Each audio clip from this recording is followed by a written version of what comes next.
Ხუჩური გარჩევების კიდევ ერთი მსხვერპლი 19 წლის ახალგაზრდა პერსპექტიული ფეხბურთელი გიორგი შაქარაშვილი.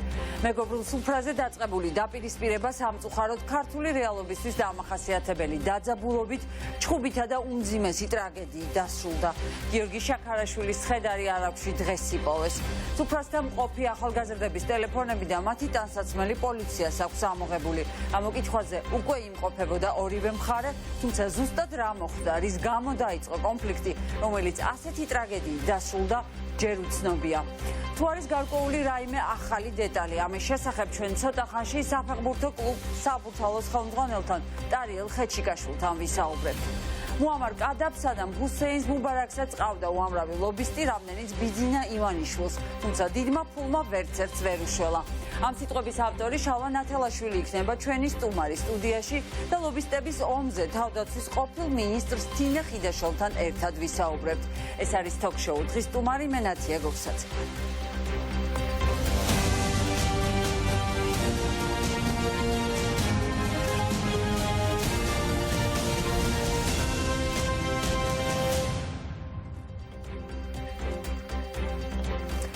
უმძიმესი ტრაგედია, რომლის შესახებაც დაზუსტებით დღეს გახდა ცნობილი, სულ ცოტა ხნის წინ, რამდენიმე საათის წინ არხში 19 წლის ფეხბურთელის ცხედარი იპოვეს. რა გახდა ამ სასტიკი მკვლელობის მიზეზი და რა იციან ახლა თავად გიორგი შაქარაშვილის მეგობრებმა, თავად საფეხბურთო კლუბ საბურთალოს ხელმძღვანელებმა, ამის შესახებ ჩვენ ახლა თავად კლუბის დირექტორთან ტარიელ ხეჩიკაშვილთან ერთად ვისაუბრებთ. მოგესალმებით ბატონ ტარიელ და პირველ რიგში გისამძიმრებთ. Რაღაც თქმა უნდა, თქვენც და ოჯახსაც ასეთი ახალგაზრდას გარდაცვალებას უდაოდ არის ძალიან გულსატკენი ფაქტი, რომლის შესახებაც წუხს მთელი ქვეყანა. ბატონ ტარიელ, დღის ბოლოა უკვე და ხო, დიახ, უკვე დღის ბოლოა და ხომ არ არის რამე ცნობილი. მადლობა რომ გვისამძიმრებთ არაერთი თქვენი კოლეგისგან, ჩვენი კოლეგებისგან, საფეხბურთო ოჯახის ხელმძღვანელობისგან, ფედერაციის ხელმძღვანელობისგან, ჩემი კოლეგებისგან სრულიად ალბათ თავის ყველა ადამიანი შეშფოთებულია და განიცდის ამ დიდ ტრაგედიას, ძალიან დიდ ტრაგედია ახალგაზრდა სიცოცხლის სავსე, საუკეთესო ახალგაზრდა, ძალიან ძვილი, ძალიან ნიჭიერი ფეხბურთელი გამოაგდა ქვეყანას, ჩვენს გუნდს, მის ოჯახს და ძალიან დიდია ეს ტკივილი. მოგეხსენებათ, ყველა მიცის საფეხბურთო ოჯახშიც ცნობილია, რომ საბურთალო არის ერთი დიდი ოჯახი, შეკრული ოჯახი და თითოეულ მათგანს როგორც საკუთარ შვილებს დიდ და აი ჩათვალეთ, რომ ძალიან მიცის ამ თემაზე საუბარი, ვით უმეტეს დღეს ისე მოხდა, რომ ბოლო იმეც კიდე ვაჟერებდი პირდაპირ ეთერში და ვთხოვდი ყველას, ვისაც შეეძლო დახმარება და გვხმარებოდა რამე ინფორმაციით ამ ბავშვის შესახებ, თვითონ გიორგისაც კი პირდაპირ ეთერში მიმართე თუ შესაძლებელი იყო რომ გამოჩენილიყო, მაგრამ ეს ბოლო იმედით პირდაპირ ეთერში ფაქტურად მაცნობეს ის და შევიტყვი რომ ის იპოვეს და ის იმედით ჩაქრა და ძალიან დიდია ის ტკივილი. ერთადერთი დაგვრჩენია რომ ანუგეშოთ მისი ოჯახი და ჩვენ ლოცვებში მოვიხსენოთ, მაგრამ ალბათ ყველაზე კიდე დიდი მთავარი საქმე ისა რომ ორი დასკვნები და გაკვეთილი გამოიტანოთ თითოეულად ჩვენთაგანმა, განსაკუთრებით უფროსმა თაობამ, მშობლების თაობამ. ხომ არ გვიგვიძღვის თითოეულ ჩვენთაგანს გარკვეული წვრილიც იმაშიც, რომ ჩვენი შვილები ესე აგრესიულები არიან ზოგიერთ რიგ შემთხვევაში ერთმანეთის მიმართ და აი ესე ფაქტიურად უმიზეზოთ ესეთ უბედურ შემთხვევებთან გვაქვს. და მაინც რა მოხდა ბატონ ტარიელ, მესმის რომ ძალიან მძიმე დღეა, თქვენ გიჭირთ საუბარი, მაგრამ მაინც ყველას აინტერესებს რა მოხდა. მე მინდა თქვა რომ ალბათ აი და გულწრფელად ჩემი ტკივილით არავის არ მინდა არაფერს არ მოუწოდე, მაგრამ ალბათ ის გაუთავებელი აგრესია, რომელიც მოდის ყოველდღიურად, მათ შორის ჩვენი თაობისგან, უფროს თაობაც არ იყო ამ შემთხვევაში ვაუცი და არც ახალგაზრდები და ის აგრესია, ეს ერთმანეთის დაუნდობლობა საერთოდ აისახება ახალგაზრდებზე ვით უმეტეს და ისინიც ერთმანეთის მიმართ ალბათ ნაკლებად იმტევებელნი არიან და მე ეს აისახება მათ ქცევაში და სამწუხაროდ ვიღებთ ესეთ შედეგებს და მე ყველა ნერვიულთ. ალბათ უნდა რაღაც სწორი დასკვნები გავაკეთოთ იმის გარო ერთმანეთს გავუფრთხილოთ და შვილებიც ესე ავზადოთ და ერთმანეთის სიყვარული უფრო მეტი ქონდეთ ვიდრე ერთმანეთთან ქიშმა. რა თემაზე დაიწყო კონფლიქტი ბატონ ტარიელ? თუ არის ცნობილი უკვე დღეს ალბათ გექნებოდათ სუფრის წევრები იყვნენ თავად ფეხბურთელებიც, ხომ და ამ საფეხბურთო კლუბთან დაკავშირებული ადამიანები. რის გამო მოხდა აი ამ ტიპის დაპირისპირება?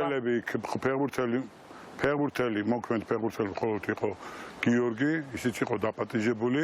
დანარჩენი დეტალები თქვენ უკეთესად იცით და ამაზე შესაბამისი ორგანოს წარმომადგენლები მუშაობენ და ბუნებრივია ოფიციალურ განცხადებას გააკეთებენ. ჩვენ მოვლენებს ნუ გავუსწრებთ ამ წუთას მიმდინარეობს სამედიცინო ექსპერტიზა და ექსპერტები ზუსტად განცხადებენ მიზეზს, რა იყო მიზეზი ამ ფატალური შედეგის შესაბამისად.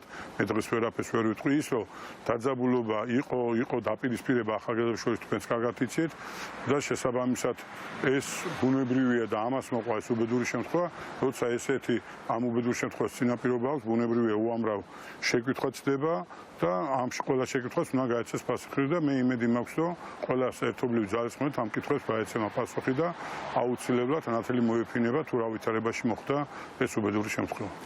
ბატონ ტარიელ, დღესაც თქვენ მიმართავდით, რომ გიორგი თუ ცოცხალია გამოჩენილი იყო, ანუ თქვენ გქონდათ იმედი, რომ კონფლიქტის და დაძაბულობის მიუხედავად ის ცოცხალი იყო. აი რა გაძლევდათ ამის საფუძველს, იმიტომ რომ ცხედარი იპოვეს მდინარეში. როგორ აღმოჩნდა გიორგი მდინარის პირას, რა მოხდა, აი რა ვერსიები გაქვთ თქვენ თვითონ? არ იცით რა არის, ეს ეფუძნებოდა ორ რამს, ერთი რომ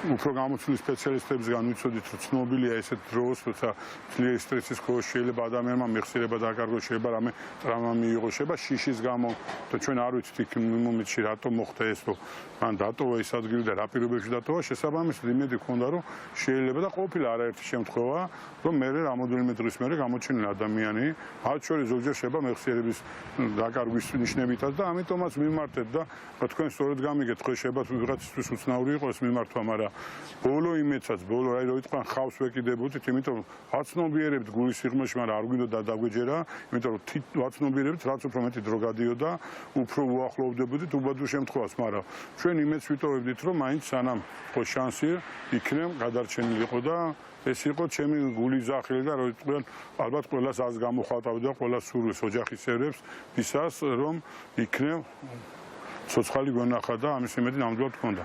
რამე კონკრეტულ ფაქტს ეს არ ემყარებოდა, გარდა იმასა, რომ ვიცოდით, რომ ამ ესეთი შემთხვევები იშვიათად, მაგრამ გამონაკლისის სახით ყოფილა. და გამოკითხვაზე თუ არიან დაბარებულები? ერთია ცალსახა რომ და ამას ორივემ დაპირისპირებული ახალგაზრდებიც აღიარებენ, რომ თვითონ გიორგი არ მონაწილეობდა არანაირ დაპირისპირებაში, საერთოდ მინდა დავახასიათო, ეს იყო უნიჭიერესებაში. მე მანამდე ვიდრე იმედიც ჰქონდა, რომ ცოცხალი იყო, მაშინაც თქვი და არა, იმიტომ ახლა წასულ დროში ვლაპარაკობ, ძალიან ნიჭიერი, უკონფლიქტო, უსაყვარლესი ადამიანი და ბავშვი იყო, ძალიან კარგი ზრდილი და კარგი დედის და მამის გაზრდილი შვილი იყო და მით უფრო კიდე დასანანია, რომ ესეთი შვილები დავკარგეთ და შვილებს კარგავთ. არაერთი ახალგაზრდა სამწუხაროდ აი ესეთი გაუგებრობის შემდეგ მედიან ამ ქვეყნიდან და მხოლოდ კილოს გვითოვებენ და ეს არის ბატონ ტარიელ, ვინ არის გამოკითხვაზე დაბარებული კლუბიდან? როგორც ვიცით, პოლიციამ დაიწყო დაკითხვები. არა, დაკითხვები შეიძლება დაიწყოს, მაგრამ გუნდიდან ამ ეტაპზე არავინ არა, იმ მარტივი მიზეზის გამო, რომ გუნდის არც ერთი მონაწილე იქ არ მონაწილეობდა. ისიც არ ვიცი, ჩვენთვისაც გაურკვევია, უბრალოდ დაბადების დღეზე დაპატიჟეს და იშვიათად ესეთ წვეულობაში იღებდა მონაწილეობას. მოგეხსენებათ, ახლა არის კარანტინის პერიოდი და ასე ვარჯიში, ანუ გუნდები ჯერ ვერ ვარჯიშობენ. შესაბამისად, მხოლოდ უმაღლესი ლიგის გუნდებმა დაიწყო ვარჯიში, შესაბამისად მათ ჰქონდათ გარკვეული შესვენების დრო, მეტი თავისუფალი დრო და თავისუფლება მისცა, რომ დაბადების დღეზე მისულიყო მისთვის საბედისწერო წვეულებაზე. საერთოდ არ უყვარდა მას ხშირად ეს სიარული და მაგის დროც არ ჰქონდა, იმიტომ მთელი თავი ღედა მოსწება, რაც ჩვენ გვახსოვს, მისი დღის წესრიგი იყო ფეხბურთი და სპორტი და სპორტით იყო დაკავებული და სხვა გუნდის წევრები არ არიან კიდე ერთხელ ვიმეორებ იმ მარტივ მიზეზის გამო, რომ იქ არ მონაწილეობდა არც ერთ საფეხბურთო ფეხბურთელი. და შეიძლება ვინმეს რამე ინფორმაცია ჰქონდეს და გამოძიების ინტერესებიდან გამომდინარე თუ იქნება საჭიროება ყველა ის თანამშრომლებს, ოღონდ ჩვენ დავეხმაროთ გამოძიებას თუ დაადგინოს სიმართლე რა მოხდა იქ. თუმცა მე ვეჭვობ, რომ მათ რამე დამატებით ინფორმაცია ჰქონდეს. გასაგებია. ძალიან დიდი მადლობა ბატონ ტარიელ, რომ ასეთ ძიმე წუთებში იყავით ჩვენი გადაცემის სტუმარი, მაგრამ ძალიან დიდია საზოგადოების ინტერესი, რა მოხდა, რატომ ხდება ზოგადად ასეთი ძალიან ტრაგიკული მოვლენები და ამიტომ გთხოვეთ ჩართვა დღეს პირდაპირ ეთერში. მადლობა თქვენ და მადლობა ყველა საზოგადოების აბსოლუტურად უცხო ადამიანები ან უგეშებენ ოჯახს და ეხ ძალიან ბევრს ნიშნავს, საით ვერ წარმოიდგენთ რა დღეშია ოჯახი, ჩემ მტერს არ უსურვებს, იმალი გითხრათ, ჩვენც იგივე მდგომარეობაში ვართ, მაგრამ სწორედ იმიტომ რომ საზოგადოება იცოდეს თუ ვინ იყო ეს ვაჟკაცი, რა ადამიანი იყო და ის რომ კიდევ ერთხელ ვთხოვოთ ჩვენ შვილებს, მშობლებსაც მეტი ყურადღება გქონდეს და თქვენც გთხოვოთ ეთერით რომ რაც შეიძლება მეტი ერთმანეთის ღირსებაზე ვილაპარაკოთ და სიყვარულზე და არა ნაკლოვანებაზე და აგრესია ნაკლები იყოს, იმიტომ საბოლოო ჯამში ეს ჩვენ საზოგადოების ყოფით ცხოვრებაზეც აისახება და მე შედეგით სავალალო გავს და იმედია რომ ამ გაკვეთილისგან ყველა შესაბამის დასკვნებს გავაკეთებთ. ბატონ ტარიელ, მაინც საინტერესოა, ვინ ახლდა გიორგის ამ სუფრაზე? ოჯახის წევრები რას ამბობენ, რა ვერსიები აქვთ აი ამის შესახებ თუ გაქვთ რა? ეს ცნობილია გამოძიებისთვის, რომ მისი უახლოესი მეგობართან ერთად იყო და ეს ყველა მიცის, ვინც ახლდა, ეს არ არის დამალული, თვითონაც მისცეს ჩვენება, თუ არ ვწვევით თქვენი ეთერის საშუალებითაც არაერთის დასახელდნენ ეს პიროვნებები და ყველასთვის ცნობილია. თუ ვინ ახლდა, ბოლო მომენტშიც ვინ იყო მასთან ერთად და კიდე ზუსტება ყველაფერი და ალბათ უკვე ცხადად მოგახსენებთ შესაბამისი ორგანოების წარმომადგენლებს. ძალიან დიდი მადლობა ტარიელ ხეჩიკაშვილი საფეხბურთო კლუბ საბურთალოს ხელმძღვანელი იყო ჩვენი სტუმარი და ის პირდაპირ ეთერში პასუხობდა ძალიან მძიმე შეკითხვებს 19 წლის ახალგაზრდას გარდაცვალებასთან დაკავშირებით და რატომ გაუარესდა ასე ძალიან კრიმინალური ვითარება ქვეყანაში და როგორია პოლიტიკური მდგომარეობა, რამდენად გამჭვირვალეა პოლიტიკური ბრძოლის მეთოდები. უკვე ამ თემაზე ვისაუბრებთ ლეიბორისტული პარტიის ლიდერთან შალვა ნათელაშვილთან, რომელიც ჩვენი სტუდიის სტუმარია. მოგესალმებით ბატონო. მშვიდობის ნათია, მე ეს დღეები ღმერთს ვეხოცებოდი, რომ ეს ახალგაზრდა გამოჩენილი იყო ცოცხალი და გადარჩენილი იყო.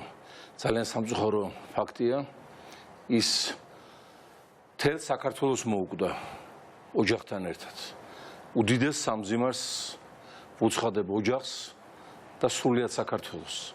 ძალიან პატარა ერი ვართ, პატარა ქვეყანა ვართ და ერთი სიცოცხლეც კი არის უაღრესად მოსაფრთხილებელი, ერთი ჯანმრთელობა, ერთი ფიზიკური მეობა. ამიტომ უნდა ერთმანეთის მოთხილება ვისწავლოთ, ერთმანეთის დაცვა. ვერავითარი გარემტვერი ჩვენ ვერ მოგვერევა და ვერაფერს დაგვიშავებს, თუ ერთმანეთს არ დაუშავებთ.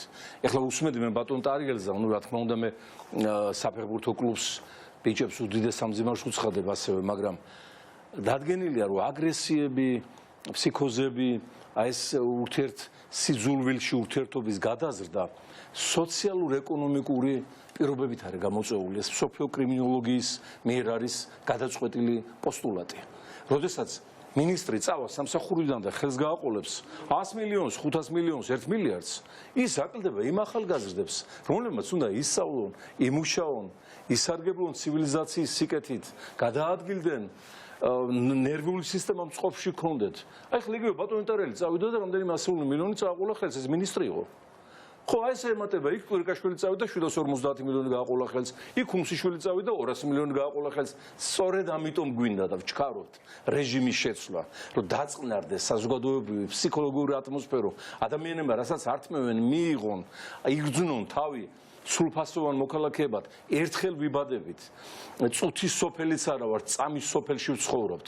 მეორედ ხო აღარ მოვალთ, ამიტომ დღეს გვინდა ჩვენ ის სამსახური, ის პენსია, ის დახმარება, ის კომპენსაცია, ის განათლება, ის მოფერება, ის ზრუნვა, რასაც ხვალ უკვე ვეღარ მივიღებთ, იმიტომ რომ გავიდა ცხოვრება 30 წელი გავიდა, აი ამ ყიალში რის შედეგადაც ჩვენ მივიღეთ დაშლილი, დაქსაქსული ოლიგარქების ხელში შავარდნილი ქვეყანა და სწორედ კიდევ ერთხელ გაიგებს ალბათ საზოგადოება ბრძნულად, როგორც მას ჩვევია ჩვენი ხალხი, რომ აი ამიტომ არის ჩვენი სიჩქარე გამოწვეული, ამიტომ ვაფასებთ ჩვენი ოპოზიციური პარტიების აი ესეთ ერთსულოვან ეროვნულ სახელმწიფოებრივ მიდგომას საკითხისადმი და ოპოზიციის ერთიანობამ გადაწყვიტა ის რაც მოხდა აი საკონსტიტუციო ცვლილება და ეს ფაქტობრივად ევოლუციური რევოლუცია რომ ხელისუფლება ერთხელ მაინც შეიცვალოს მშვიდობიანად ჩვენს ქვეყანაში არ გახდეს საჭირო ფერადი რევოლუციები არაფერადი რევოლუციები სამოქალაქო ომები გადატრიალებები 2012-ში არ შეცვლილა ახლა მთლად მიშას არ უნდა ძალიან წასვლა სანამ არ უთხრა კლინტონმა და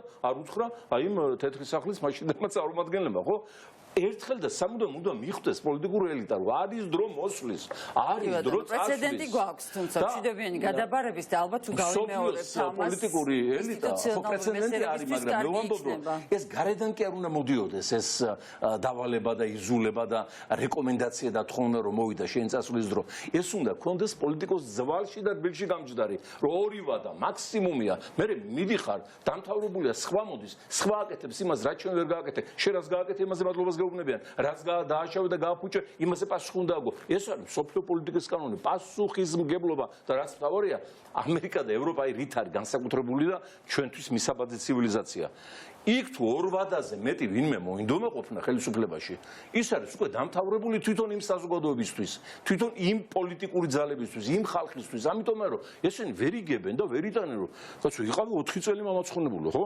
მეორე ვადაზე კიდე აგირჩევს 4 თუ 5 წელი და კიდე გინდა დარჩენა კიდე რაღაც манипуляციებს აკეთებ კიდევ რაღაც გინდა რომ საარჩევნო კანონმდებლობით მიღებული დაპირება უკან წაიღო და რაღაცა მარსიანელ ძალებს დააბრალო შენ დარჩენის აუცილებლობა გარესაფრთხეებს დააბრალო ეკონომიკა ვერ იგებენ იმას და არ იგებენ ამიტომ არის რომ დღეს ოპოზიციაც ერთად ვდგავართ იმაში რომ რეჟიმი და სისტემა შეიცვალოს და ხალხს ეშველოს პირველ რიგში ამით და პოლიტიკოსებს მთელი ჩვენი უცხოელი მეგობრები ამერიკის შეერთებული შტატები ვაშინგტონი ბრიუსელი ჩვენს გვერდით არის და შეიძლება ითქვას ნათია რომ ასეთი მხარდაჭერა ქართულ ხალხს და ქართულ პოლიტიკურ სპექტრს არ ქონია არც ერთ ისტორიულად გარდამტეხ პერიოდში და ფეხის ნაბიჯზე თან ძდევს ყველა გადაწყვეტილებას ყველა ეტაპს მაშინვე მოყვება ხოლმე პასუხი ან წერილი ან განცხადება ან მიმართვა ან ვიზიტები ჩვენ ვერ ვასწრებთ რეაგირებას ისეთი სისწრაფით როგორც ამას აკეთებს სენატორი კრუზი კიზინგერი ვიკერი რიში შაჰინი სასაული რეაქცია პირდაპირ გვაზიან პულსზე რა პულსზე უკავია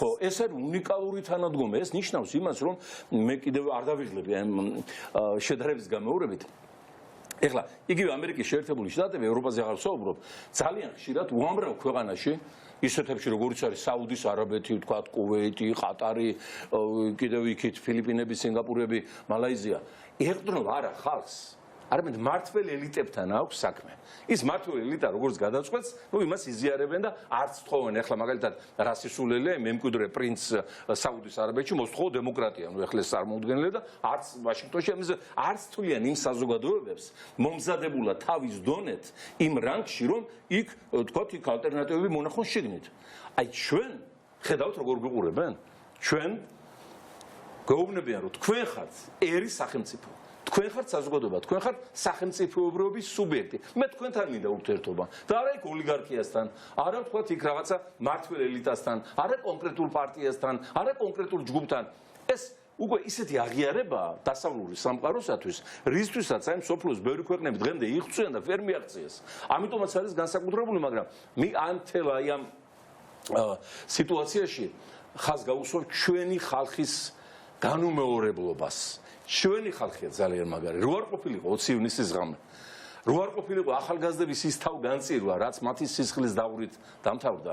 ეს არ იქნებოდა არაფერი. აი გავრულოვის განცხადებები მოისმინეთ ბოლო. ამიტომ მე ჩემო ხალხო კიდევ ერთხელ ვიხრი ქეთს თქვენ წინაშე. გავრილოვის განცხადება, რადგან 20 ივნისი ახსენეთ ჩვენ საკონსტიტუციო გავრილოვი ეროვნული გმირი გახდება მალე ძალიან რო არ ჩამოსულიყო გავრილოვი. შეიძლება ეს ვერ გამოფხიზლდებოდა. კიდევ ის დარიყო кайხანი. კი გავრილოვმა თქვა რომ ფარსი იყო გადატრიალების ცდილობა, ანუ ოპოზიციამ ვერ შეძლო რომ ხელისუფლება გადაეტრიალებინა, მაგრამ ანტირუსული ისტერია ეს არის მხოლოდ ჭუჭყი, რომელიც მალე ჩაირეცხება. ეხლა გავრილოვის მკითხველი მე არ ვარ, მაგრამ ოპოზიცია იმისთვის არსებობს რომ გადატრიალება მოახდინოს. ოღონდ საარჩევნო მეთოდებით, დემოკრატიულად, მშვიდობიანად, თუ არ აძლევ ოპოზიციას მშვიდობიანი გადატრიალების უფლებას, ანუ არ გინდა საკუთარი ხელისუფლების შეცვლა და წასვლა, მე ირთვება უკვე ისეთ მექანიზმები, რომ აგერ ბატონი ოლიგარქი დღეს სანქცირების ოფიციალური კანდიდატია ამერიკის შეერთებული შტატების ფინანსთა სამინისტროში. ეს ნიშნავს იმას, რომ საკმარისია ამან კიდევ ცოტა იხტუნაოს და წაიხტუნაოს. თუ დამთავრდება მისი მილიარდებიდან და ქონებიდან არაფერი არ დარჩება და მისთვის გამზადდება საერთაშორისო ტრიბუნალი და საერთაშორისო მართლმსაჯულება. თქვენ ალბათ ძალიან კარგად მოგეხსენებათ, როდესაც ბევრი იხტუნავა პანამის დიქტატორმა, თანაც პანამის დიქტატორი ამერიკის მოკავშირე იყო, გაითვალისწინეთ. ის არ იყო მოსკოვიდან გაგზავნილი ამასავით და იქ დასმული. ბევრი იხტუნავა, იქ გაიგზელა ვადები, იქ ნეპოტიზმი, იქ კორუფცია, ბოლოს უკვე ნარკოსაკითხებს შეეხო უხეჭად. ამერიკის სპეცრაზმა თავის სასახლეში დააპატიმრა, გადააფრინა კალიფორნიაში, იქ გაასამართლეს და მიუსაჯეს სამუდამო პატიმრობა ნარკოტრაფიკისათვის. ეს ნორიეგას რომელიც არ გამოსულა არასოდეს ნათია და თავისი ხალხისთვის, რო იცით რა, მე თქვენ ახლა ნარკოტიკების პლანტაციას დაგიტესავთ და 500%-იანი მოგება გვექნება. ის რაც თქვა ივანიშვილმა. ანუ საკმარისია ივანიშვილისგან და ამ რეჟიმისგან პატარა სტუნაობა კიდევ და დახტებიან ძალიან სულ პლატფორმაზე. მაგრამ ივანიშვილი ცდილობს, რომ თავის რეპუტაციას უშველოს ლობისტების საშუალებით. იმ ლობისტების, რომლებსაც თვითონ აკრიტიკებს უშველოს და გაგაჩნდეს. რეპუტაცია არ გააჩნია მას იცნობენ როგორც ფულის მამონას მსახურს, დოლარების ზარდახშას, საერთაშორისო კრიმინალს, კონტრაბანდისტს, შავი ფულის გამთეთრებელს, ბიტკოინის ნარკოტიკებისა და აი ამ მთელი ბინძურის სქემების ერთ-ერთ რეგიონალურ მამამთავარს, როგორც ირანის სანქცირებული რეჟიმის მოკავშირეს და მათი ნავთობისა და გაზისთვის გზის გამხსნელს, როგორც პუტინის სატრაპსა და სატელიტს კავკასიის რეგიონში, ტერსაც არ უსურვებ ისეთ ცნობას, როგორც მას იცნობენ. რაც შეეხება აი ამ ლობისტების კნავილს, მისი ლობისტებისას ვაშინგტონიდან ჯერ ერთი ისინი დაქირავებულები არიან, კონტრაქტია გაფორმებული, ეს კონტრაქტი საიდუმლო არ არის, იუსტიციის სამინისტროს საიტზე გამოდებული ამერიკის შეერთებული შტატების, მაგრამ რამდენი ეფექტური შეიძლება აღმოჩნდეს ამ სიტუაციაში, აი ამ კონტექსტში ჩაუტარო და იმ რეანიმაციით მიცვალებული გაწოცხლდეს. ესეთ პრეცედენტი ხო არ არის. აი ასევე ივანიშვილისთვის არანაირ ლობისტურ მხარდაჭერას აზრი არ აქვს, რადგანაც ის არის აბსოლუტურად ამერიკული პოლიტელიტისათვის ნოლი. და ნოლს ემატება ნოლი და არავით არის სხვა რაიმე ციფრი. შესაბამისად, გავიზიანდებით ჩვენ აი ამ ლობისტების აქტიურობით, ობიექტურად უნდა აღნიშნოთ, რომ პირველ ეტაპზე გაუმართლა მას ამერიკაში ლობისტური, ასე ვთქვათ, ძალისხმევის ფაქტორმა. 2012 წლის სტატისტიკით იქ ხო ჯამდება ვაშინგტონში ვინ რამდენი დახარჯა ლობისტურ საქმიანობაში. 2012 წელს ის პირველ ადგილზე გავიდა რეიტინგებით, ხარჯების მიხედვით 3 მილიონამდე ოფიციალურად დახარჯა, რომ დაეჭირათ მხარი ბლუმენტალს, ეს გახლდათ კლინტონების თანაშემწე თეთრ სახლში, ებრაელი, რომელიც მუშაობს ებრაელების წინააღმდეგ პალესტინელების სასარგებლოდ. კაც სამშობლოს გზნობაც არ გააჩნია. და ივანიშვილი ზმაკაცი იყო. მორახეს ერთმანეთი. სხვათა შორის რასპუტინს ეძახდნენ, აი ამ ბლუმენტალს ეძახიან თეთრი სახლის რასპუტინს. არა, არავითარი დავარ ეს ფაქტია. აგრეთვე მას მხარს უჭერდა კორბლუმი, ესეთი ამერიკელი დიპლომატი, ამერიკის ელჩი გერმანიაში და მე ამერიკის ელჩი ნატოში. ესენი რომ მიდიან ამ ოფიციალური თანამდებობებიდან, მე აი ესეთ საქმიანობას ეწევენ, აი ესეთებს ნახავენ ხშირად სატრაპებს რეგიონებში და რაც შეუძლიათ პატარა ოჯახის ფულს აკეთებენ. ნუ ჯანდაბას ყოფილი სენატორია არის მათი, ყოფილი სენატორია ახლაც მათი ლობისტი, რომელიც მუშაობს ფრონტერას წინააღმდეგ და როგორც ვიცით, კონგრესში ატარებს შეხვედრებს, რომ 13 ყოფილი სენატორი ყოფილი სენატორი ხლეიქ. მათი ლობისტი, ბოლო წერილი სენატორებსაც ზოგჯერ არ აქვს გავლენა თუ ინიციატივითაც დაიწერა ეს ბოლო წერილი ივანიშვილისთვის, სასარგებლო წერილი. ხო, ეს ვერ ჩავთვლები, რომ სასარგებლო წერილი არ არის, ეს უფრო არის ვიმეორე კნავილი, საწოდავი კნავილი. ეხლა ასლანაბაშიძესაც ყავდა ლობისტები, იქ არწმუნებდნენ, რომ თუ ეხლა შევიდოდა მიშა აჭარის ტერიტორიაზე, მთელი კონგრესი და სენატი გვერდში დაუდგებოდა და ჟეროდა ასლანს ამის სხვათა შორის. და ხოდენ ნახეთ როგორი ისეთი გაფრინდა ბათუმის აეროპორტიდან არ გადმოუხედია და რა ხდებოდა. ისევე როგორც აღარ მინდა ახლა დღეს თქვი ბრიფინგზე გავიმეორო რომ მუბარაკს ყავდა ლობისტები და ახლა მუბარაკი მილიარდერი იყო რეგიონის ხო? ყადაფი, ჰუსეინ 67 მილიარდი ჰქონდა ლობისტები ყავდა სერიოზული იქეთ. ჩინეთს ყავს არაერთი ლობისტური კომპანია, შემდგომ რუსეთსაც ყავს ხო? იმიტომ რომ აი ახლა ვინც იგორ გიორგაძეს ლობისტობას უწევდა ამერიკაში, მანაფორტია ხო გვარი? მანაფორტი იგორ გიორგაძესთან იყო. აბა ეს თავიდან პარაშენკოს და იმას უწევდა. პარაშენკო კი რა დაამხეს იანუკოვიჩი. იანუკოვიჩის იმაში იყო ჯგუფში, ლობისტი იყო ამერიკაში და გიორგაძეც მიაყოლეს როგორც ზნეობრივი კაცი, რომელსაც ყველა ძდევნიან და ეხლა დაიჭირეს. მაგრამ პირველ ეტაპზე ვიცი რომ ოცნების და რუსეთის ლობისტები ბევრს ქონდა გადაკვეთა, ეს ცნობილი ამბავია და ფარას საიწედებს და ამერიკის იუსტიციის სამინისტროს. ამერიკის შეერთებული შტატები არის დემოკრატიული ლობიზმის მიხედვითაც. იქ ყველა თავის გემოვნების მიხედვით ზოგი რუსეთს უწევს ლობირებას, ზოგი იმას რა ქვია ჩინეთს, მაგალითად ინდუეთმა დახარჯა ძალიან დიდი თანხები მილიარდებამდე ალბათ მე ასე ვთვლი, რომ როგორმე დაიკანონოს ატომური იარაღი, რომელიც მას აქვს ობიექტურად.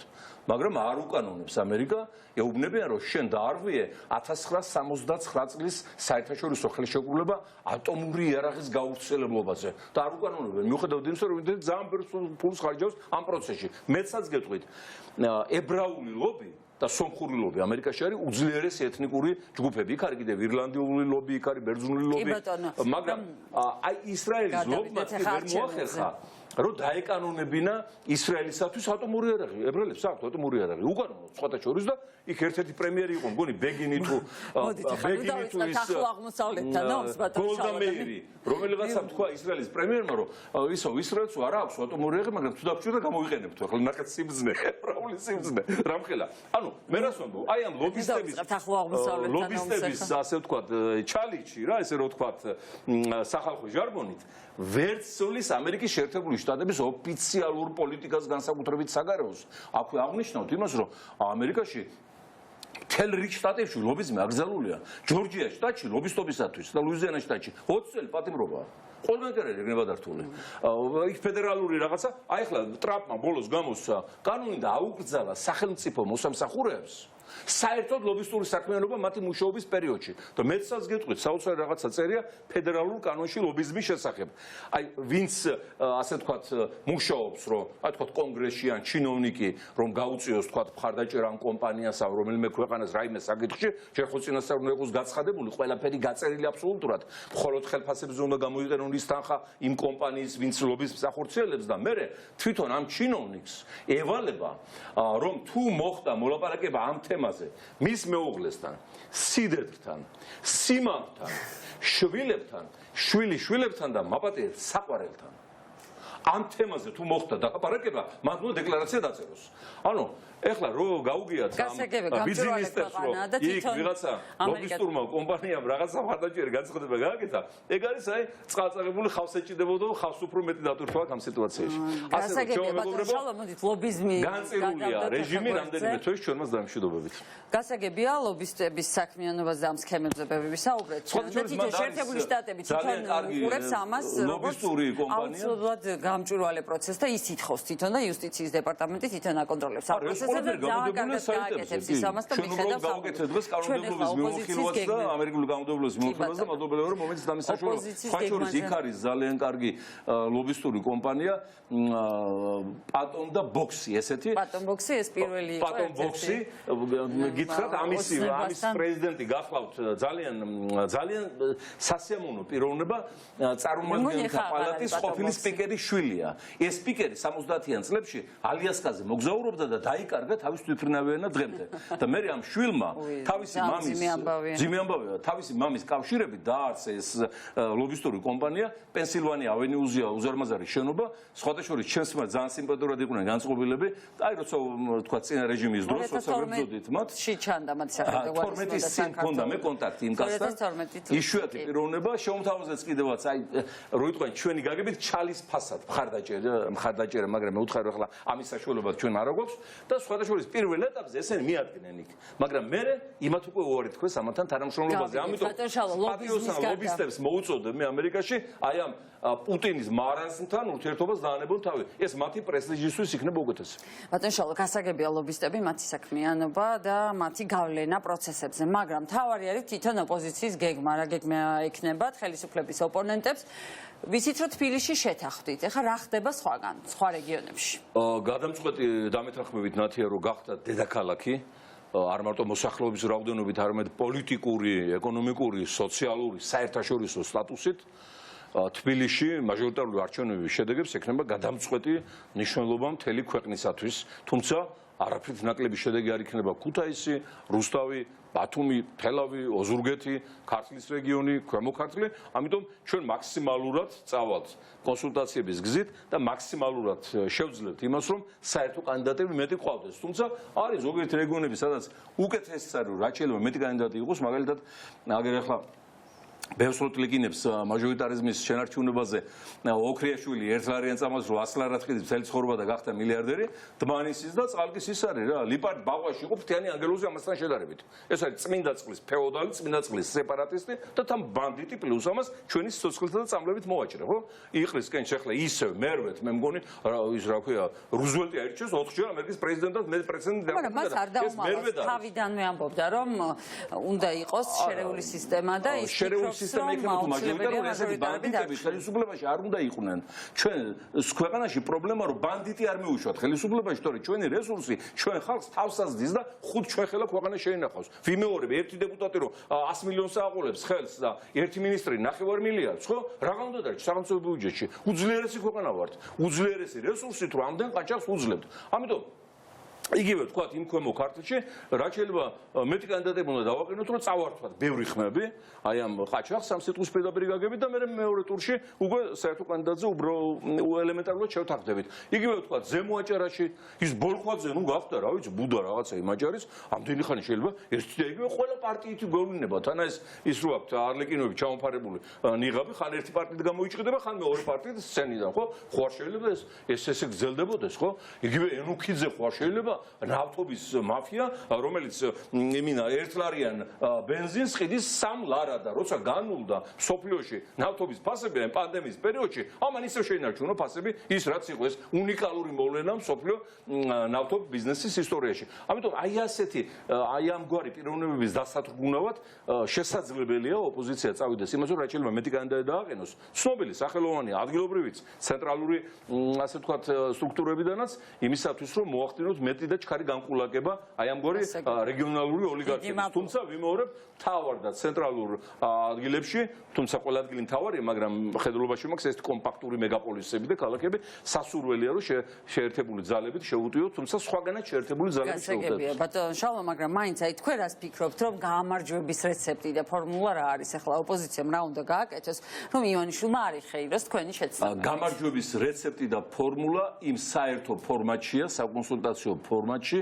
რაც უნიკალურია საქართველოს ისტორიისათვის და რაც გულისხმობს ყველა პარტიის გაერთიანებას რეჟიმის წინააღმდეგ საერთო საკითხებში და სტრატეგიაში და იმავდროულად პარტიათა დამოუკიდებლობის შენარჩუნებას, არა საერთოსების შედგენას, არამედ საერთო საქართველოს მშენებლობისათვის საძირკვლის ჩაკრას. აი ამის შენარჩუნებაა მთავარი და სანამ ეს იქნება შენარჩუნებული, ივანიშვილის საქმე დამთავრებულია.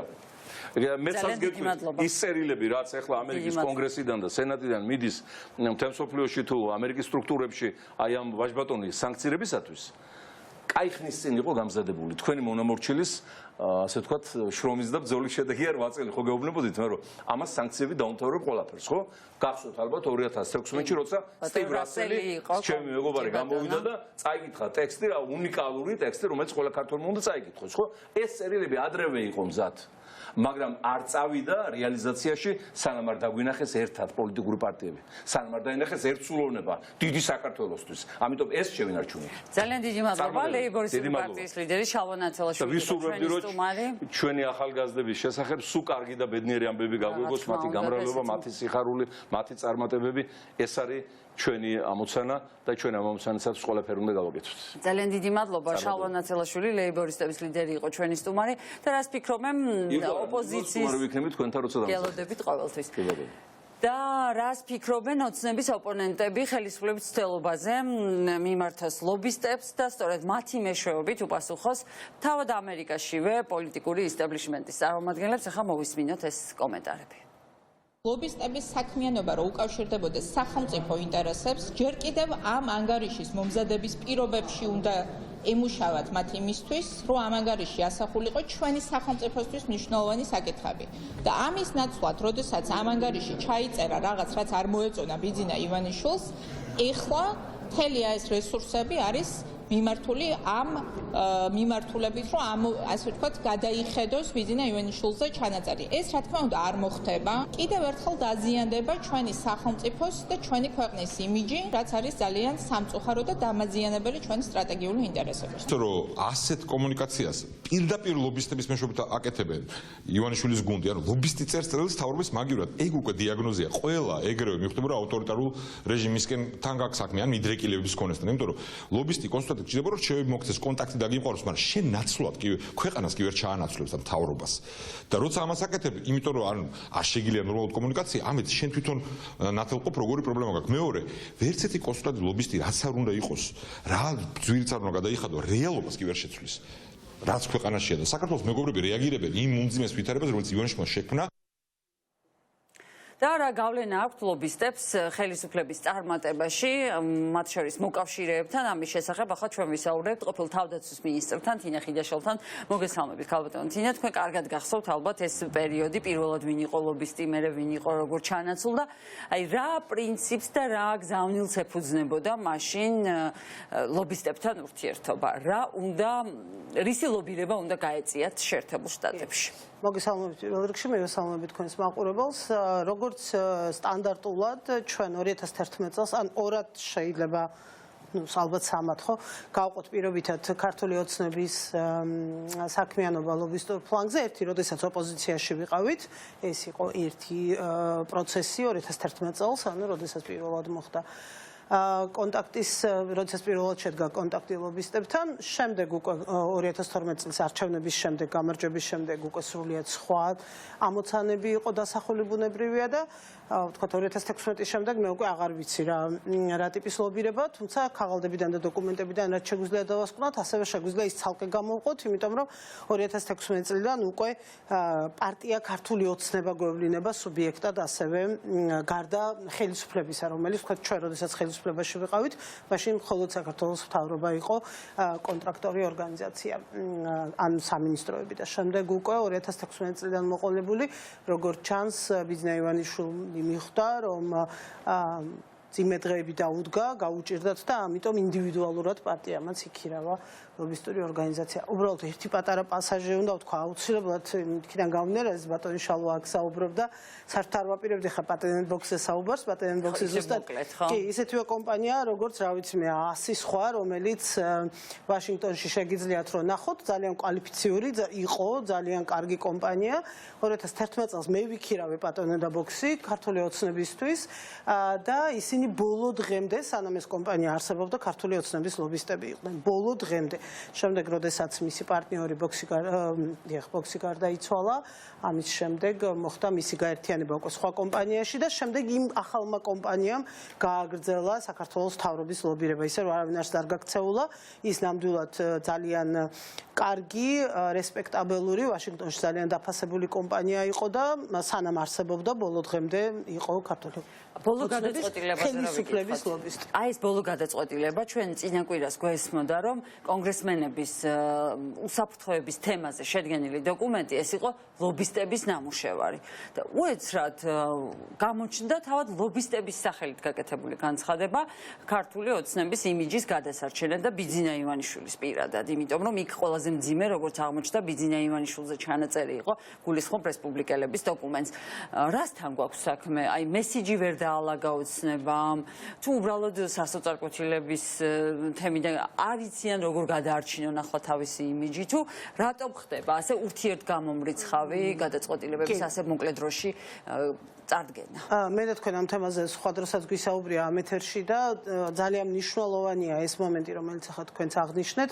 ამ დოკუმენტშიც, რესპუბლიკელების მიერ გამოქვეყნებულ დოკუმენტშიც, ისევე როგორც პრაქტიკულად ყველა დოკუმენტში, რომელიც ვაშინგტონში ამ ბოლო პერიოდში მიიღეს და საქართველოში გახმაურდა, გამიჯნულია ეს ორი საკითხი ერთმანეთისგან, საბედნიეროდ გამიჯნულია ეს ორი საკითხი ერთმანეთისგან. ქვეყანა, მის შესახებ წარმოდგენები, მის შესახებ დასკვნები, ამერიკაში საქართველოს სტრატეგიული თანამშრომლობის პერსპექტივები და ბიძინა ივანიშვილი როგორც რაღაც ფენომენი. ჯერჯერობით რაღაც ვთქვათ, ანუ სანამ გადავალთ ვთქვათ იმის გარჩევაზე, რა წერია იმ დოკუმენტში, ხო? ანუ ეს არის ორი ერთმანეთისგან მკვეთრად გამიჯნული საკითხი. კიდევ ერთხელ ერთ მნიშვნელოვნად უნდა ითქვას, რომ რესპუბლიკური პარტიის მიერ მომზადებულ დოკუმენტში, რომელიც კონგრესის წიაღში შეიქმნა, ცალსახად ყველა პარაგრაფში უკვლებლივ, რომელიც საქართველოს ეხება, საუბარია საქართველოს სტრატეგიულ პარტნიორობაზე, სამხედრო თანამშრომლობაზე, ოკუპაციაზე, რუსულ აგრესიაზე, ანუ პრაქტიკულად ნარატივი არის ზუსტად ისეთი, როგორიც ჩვენი ქვეყნის ინტერესებშია. აქ ჩვენ არანაირი პრობლემა არ გვაქვს და სულ ამას ვამბობთ ხოლმე, რომ იმედი დავიტოვოთ, რომ აი ამ დარჩენილ რამოდენიმე თვეში ბიძინა ივანიშვილი ვერ მოახერხებს, რომ ეს ორი საკითხი შეერთდეს. რომ მას გადაყვეს ამ ქვეყნის მომავალი და სტრატეგიული პარტნიორობა ამერიკის შეერთებულ შტატებთან. ამასობაში არის ცალკე ჩანაწერი, უკვე რომელიც ოლიგარქებს ეხება და არა მხოლოდ ბიძინა ივანიშვილს, რუსს, უკრაინელ და ასე შემდეგ. იქ არის მოხსენიებული ბიძინა ივანიშვილი, როგორც ერთი დიდარი კაცი, რომელიც პუტინის მეგობარია და მისი ინტერესების სასარგებლოდ წარმართავს საქართველოსში დესტრუქციულ დესტაბილიზაციის კი ბატონო, არა დესტრუქციის, დესტრუქცია ჩვენა ვართ, ხო?